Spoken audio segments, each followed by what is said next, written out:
Kuya Rab, gusto ko lang pong humingi ng pasensya. Ay tigil-tigilan nyo na po isangkot sa mga issue si Carla. Sabihin natin na sikat na si Carla. Ano po nating i-bash si Carla. Sa mga reactor dyan, tigil-tigilan nyo po si Carla. Umabot tayo ng 15,000, which is average natin 9,000, 8,000. Ngayon 15K guys.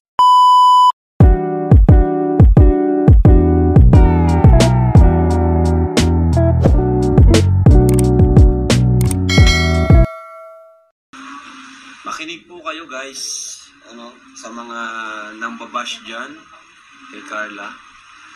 Mga haka-haka about kay Carla. May mga speculation. Ito po yung nilinaw niya sa atin. So, ready na ba? So, ito po yung nilinaw sa atin ni Carla. May chat siya sa akin kanina, actually. So, ito sabi niya. Kuya Rab, good evening po. Gusto ko lang pong humingi ng pasensya sa inyo if sa tingin nyo po na hindi ako masyadong active at responsible sa pag-vlog. Kasi super busy na po. Napipressure po ako sa pag-aaral. May mga issue lang po akong nalaman. Na-pressure po. Baka nagdedirect na po ako sa sponsor. Nag-issue, alis na po ako sa Kalingap, which is hindi po yun totoo, Kuya Rab. Never po ako tumatanggap ng pera na hindi nyo alam. At lalong hindi po pinapadaan. Ayun na hindi nyo po alam at lalong hindi po pinapadaan sa inyo. Saka wala din naman pong sponsor na nagdedirekta sa akin. Kasi alam naman po nila ang policies nyo po. Pasensya na po, Kuya Rab. So, yun yung nilinaw sa atin ni Carla. Kaya sa mga nag-ano sa kanya, mga may sinasabing masama about sa kanya, ay tigil-tigilan nyo na po isangkot sa mga issue si Carla. Kasi yun lang naman, may reason kung bakit. Minsan, syempre, affected din talaga. Lalo na pag about sa personal. No? Dapat ayusin muna dati yung sarili. Kaya, ang pangit naman ng diba, ng may problema, tapos hahayaan na lang. Kaya yun po, yun po yung nilinaw sa atin ni Carla, kaya nung minsan hindi siya nakakasama. Yun po yung nilinaw sa atin ni Carla, kaya minsan ay hindi siya nakakasama. Iwasan po natin yung mga negative reaction video o i-highlight pa natin yung mga basher para may content tayo. Huwag na po yun. Huwag na natin i-highlight mga basher. Kasi yung basher, andyan na yan. Kahit i-highlight mo yan, ay wala na po. Hindi na po yung mawawala. Siguro kung basher ko, pwede pa i-highlight nyo. Kasi wala naman akong pakialam kung may mabash sa akin.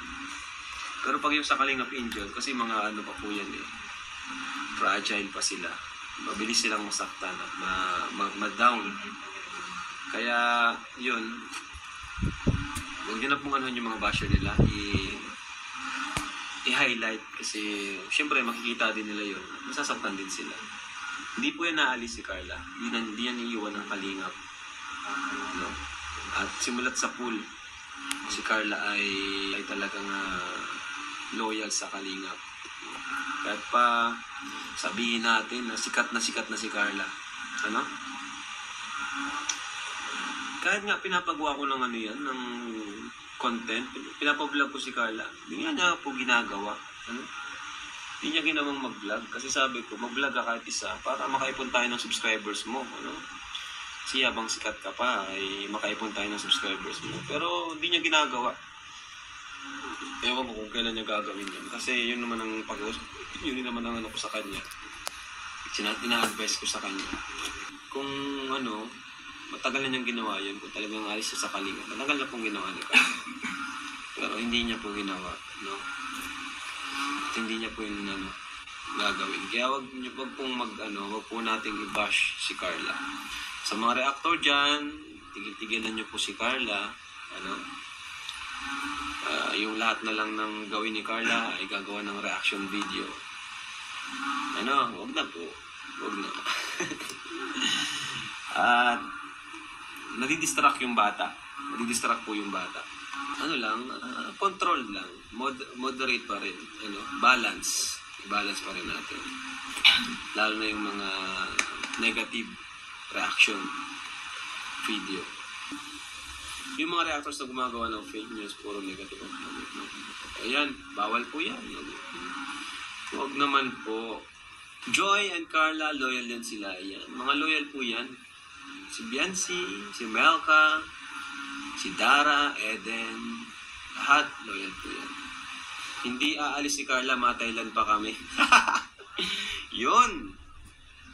Nadali mo bro. Tayo ay papaalam na rin guys. At maraming salamat for tuning in. At umabot tayo ng 15,000 which is bihira, no? Average natin 9,000, 8,000. Pag may mga topic lang na tayo, minsan 12. Pero ngayon 15K guys. So thank you.